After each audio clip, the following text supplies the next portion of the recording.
जबलपुर में किसान आंदोलन का 64वां दिन है। 26 जनवरी की ट्रैक्टर परेड के बाद किसानों का मनोबल टूट सा गया था और यूपी प्रशासन ने 28 तारीख को रात को इस आंदोलन को हटाने के लिए फोर्स का इंतजाम कर लिया था, लेकिन किसी कारणवश रात को तकरीबन 1 बजे के बाद फोर्स को हटा लिया गया। किसानों के नेता राकेश टिकैत ने लोगों से फिर अपील की कि वह लोग दिल्ली की ओर कूच करें। गांव में महापंचायत होने के बाद आज सुबह का नजारा कुछ और ही था।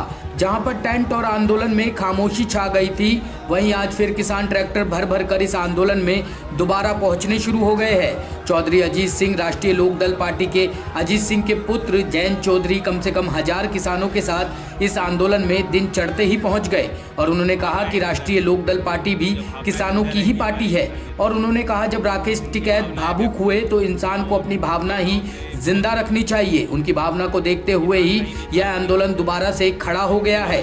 वहीं राष्ट्रीय लोकदल की हम बात करें तो ये भी किसानों की पार्टी है। इंसान को भावनाएं ही जिंदा रखती हैं और जब भावनाएं जिंदा रहेंगी हमारी इंसानियत जिंदा रहेगी।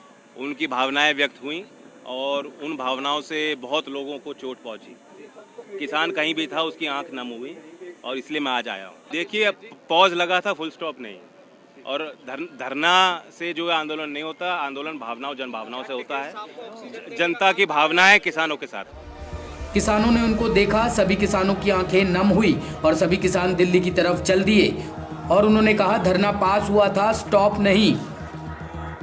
केंद्र सरकार पे भी निशाना साधते हुए उन्होंने कहा कि वह सभी को देशद्रोही बता रहे हैं, लेकिन किसान अपने हक के लिए खड़ा है और लड़ता रहेगा।